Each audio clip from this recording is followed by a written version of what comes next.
Baik, Assalamualaikum warahmatullahi wabarakatuh. Kesempatan kali ini saya akan menjelaskan apa itu data link layer. Jadi ini merupakan tugas dari mata kuliah komunikasi data yang membahas tentang data link layer. Di sini saya akan memaparkan apa pengertian dan juga apa fungsi dari turun-turun data link layer tersebut. Nah, apa sih itu data link layer? Data link layer merupakan lapisan kedua dari bawah dalam model OSI layer yang dapat melakukan konversi frame jaringan yang berisi data yang dikirimkan menjadi bit-bit mentah agar dapat diproses oleh lapisan fisik.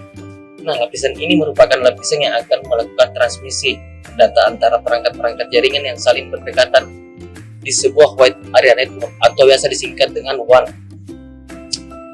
atau antara node di dalam sebuah segmen lokal area network atau biasa juga disingkat dengan LAN. Lapisan ini bertanggung jawab dalam membuat frame, flow control, koreksi, kesalahan, dan pentransmisian ulang terhadap frame yang dianggap gagal.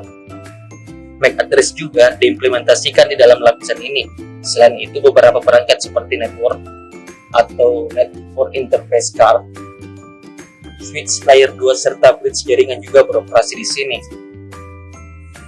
Lantas apa tugas dari data link layer itu sendiri? Nah, tugas utamanya yaitu sebagai fasilitas transmisi data mentah dan mentransformasi data tersebut ke saluran yang bebas dari kesalahan transmisi. Sebelum diteruskan ke network layer, lapisan data link melaksanakan tugas data frame biasanya berjumlah ratusan atau ribuan byte. Kemudian lapisan data acknowledge frame yang dikirim kembali oleh penerima karena lapisan fisik menerima dan pengirim aliran bit tanpa mengindahkan arti atau arsitektur frame, maka tergantung pada lapisan data link untuk membuat data mengenali batas-batas frame tersebut. Nah, hal ini bisa dilakukan dengan cara membubuhkan bit khusus ke awal dan akhir frame. Bila secara insidental pola-pola bit ini bisa ditemui pada data, maka diperlukan perhatian khusus untuk meyakinkan bahwa pola tersebut tidak secara salah dianggap sebagai batas-batas frame. Nah, lalu apa fungsi dari data link layer? Data link layer berfungsi untuk menentukan bagaimana bit-bit data dikelompokkan menjadi format yang disebut sebagai frame. Selain itu, pada level ini terjadi koreksi kesalahan seperti flow control, pengalamatan perangkat keras, seperti juga halnya media access control atau MAC address, dan menentukan bagaimana perangkat-perangkat jaringan seperti hub, bridge, repeater, dan switch layer beroperasi. Spesifikasi seperti IEE 802 membagi level ini menjadi dua level, yaitu lapisan logical link control atau biasa disingkat dengan LLC, dengan lapisan media access control atau biasa disingkat dengan MAC atau MAC. Nah, masih seputar fungsi data link layer. Data link layer atau layer 2 OSI ini menyediakan transit data yang terpercaya yang melintasi sebuah sambungan langsung ke physical link. Dalam melakukan hal ini, layer 2 menggunakan pengalamatan fisik atau physical addressing, topologi jaringan, akses jaringan, dan juga pemberitahuan kesalahan atau error notification, pengiriman frame yang berubah, dan kontrol aliran. Jika ingin mengingat layer 2 dengan mudah, pikirkan tentang frame dan kontrol, akses media, dan media akses kontrol.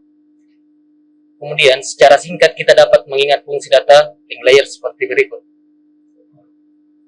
Yang pertama, yaitu frame. Kemudian yang kedua ada flow control.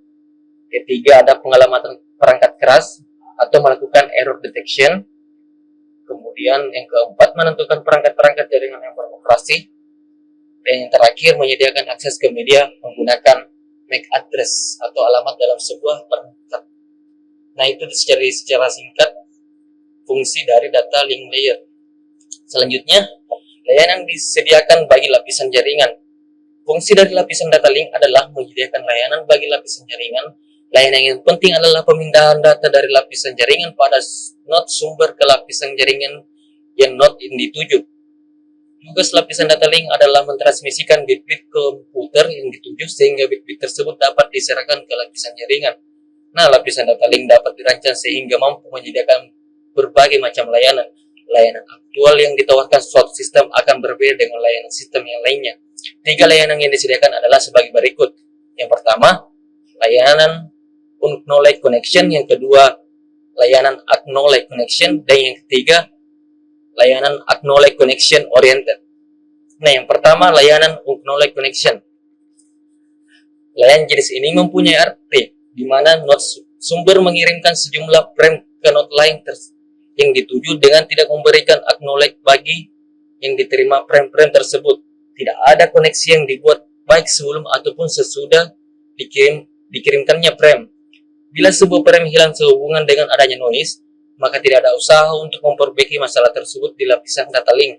Jenis layanan ini cocok bila laju kesalahan error rate sangat rendah, sehingga recovery bisa dilakukan lapisan yang lebih tinggi. Sebagai besar teknologi local area network menggunakan layanan Acknowledge Connection pada lapisan data link.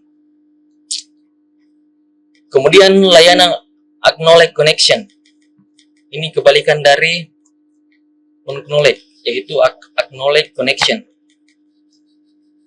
Pada layanan jenis ini berkaitan dengan masalah reliabilitas. Layanan ini juga tidak menggunakan koneksi, akan tetapi setiap frame dikirimkan secara independen dan secara acknowledge. Dalam hal ini, si pengirim akan mengetahui apakah frame yang dikirimkan ke komputer tujuan telah diterima dengan baik atau tidak.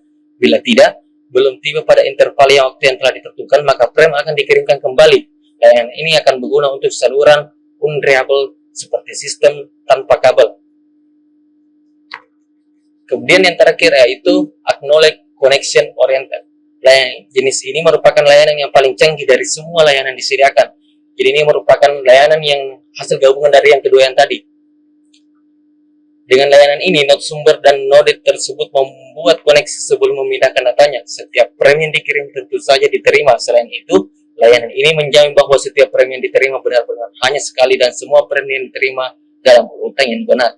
Sekalipun dengan layanan connection, mungkin saja hilangnya acknowledge akan menyebabkan sebuah frame perlu dikirim beberapa kali dan akan diterima dalam beberapa kali juga. Sedangkan layanan connection oriented menyediakan proses-proses lapisan jaringan dengan aliran bit yang bisa diandalkan. Jadi dibandingkan di antara ketiga tadi, tentu acknowledge connection oriented ini jauh lebih efisien untuk digunakan dan memiliki banyak kelebihan ketimbang yang dua tadi. Nah, selanjutnya kita beralih ke framing. Untuk melayani lapisan jaringan, lapisan data link khusus harus menggunakan layanan yang disediakan oleh lapisan fisik. Apa yang dilakukan lapisan fisik adalah menerima aliran bit-bit mentah yang berusaha untuk mengirimkannya ke tujuan. Aliran bit ini tidak dijamin bebas dari kesalahan. Jumlah bit yang diterima mungkin bisa lebih sedikit atau sama, atau bahkan lebih banyak dari jumlah bit yang ditransmisikan, dan juga bit-bit itu memiliki nilai yang berbeda-beda. Bila diperlukan, lapisan data link juga dapat diserahi tanggung jawab untuk mendeteksi dan mengoreksi kesalahan yang terjadi. Pendekatan yang umum dipakai adalah lapisan data link memecah aliran bit menjadi frame-frame dan menghitung nilai untuk setiap framenya. Memecahkan aliran bit menjadi frame-frame lebih sulit dibanding apa yang kita kira. Untuk memecah aliran bit ini digunakan metode khusus. Ada 4 buah metode yang dipakai dalam pemecahan bit frame yang itu. Yang pertama, kedua, karakter penghitung. Selanjutnya, pemberian karakter awal dan akhir dengan pengisian karakter. Selanjutnya, pemberian flag awal dan akhir dengan pengisian bit. Yang terakhir, pelanggaran pengkodean atau physical layer. Nah, kita akan bahas yang pertama dulu, yaitu karakter penghitung. Nah, karakter penghitung ini, dalam metode ini menggunakan sebuah field pada header untuk mengspesifikasi jumlah karakter di dalam frame. Ketika data link layer pada sebuah komputer yang dituju melihat karakter penghitung, maka data link layer akan mengetahui jumlah karakter yang mengikutinya dan kemudian juga akan mengetahui posisi ujung framenya. Teknik ini bisa dilihat pada gambar di bawah, kemudian di mana ada 4 buah frame yang masing-masing berukuran 5, 5, 8, dan 8 karakter. Masalah yang akan timbul pada aliran karakter ini apabila terjadi error transmisi. Misalnya, bila hitungan karakter 5 pada frame kedua menjadi, maka tempat yang dituju tidak sinkron dan tidak akan dapat mengetahui awal frame berikutnya. Oleh karena permasalahan ini, metode hitungan karakter sudah jarang dilakukan. Selanjutnya, pemberian karakter awal dan akhir. Metode yang kedua ini mengatasi masalah resinkronisasi setelah terjadi suatu error dengan membuat masing-masing frame diawali dengan deretan karakter DLE, STX, dan ASC dan diakhiri dengan DLX dan ETX. DLE adalah data link escape dan STX adalah start of text dan ETX adalah end of text. Di dalam metode ini, bila tempat yang dituju kehilangan batas-batas frame, maka yang perlu dilakukan adalah mencari karakter-karakter DLE, STX, DLE, dan ETX. Oh, jadi ini DLE dan STX itu satu paket, sementara DLE dan ETX juga sepaket. Jadi itu merupakan metode yang dilakukan dalam mencari karakter-karakter. Nah, masalah yang akan terjadi pada metode ini adalah ketika data biner ditransmisikan, karakter-karakter DLE, STX, DLE, dan ETX yang terdapat pada data akan mudah sekali mengganggu framing. Salah satu cara untuk mengatasi masalah ini adalah dengan membuat data link layer, yaitu mengirim atau menyisipkan sebuah karakter DLE tepat sebelum karakter DLE pada data. Nah, teknik ini disebut sebagai karakter stuffing atau pengisian karakter dengan cara pengisian.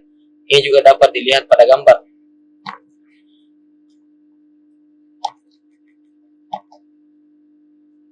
Pelanggaran pengkodean physical layer. Metode yang terakhir hanya bisa digunakan bagi jaringan yang encoding pada medium fisiknya mengandung pengulangan, misalnya sebagai yang LAN atau local area network melakukan encode bit 1 data dengan menggunakan 2 bit fisik. Umumnya bit 1 merupakan pasangan bit tinggi rendah dan bit 0 adalah pasangan rendah tinggi. Nah, kombinasi kedua pasangan ini, tinggi-tinggi dan rendah-rendah, tidak digunakan bagi data. Kemudian kita beralih ke sublayer data link. Metode ini adalah metode yang terakhir.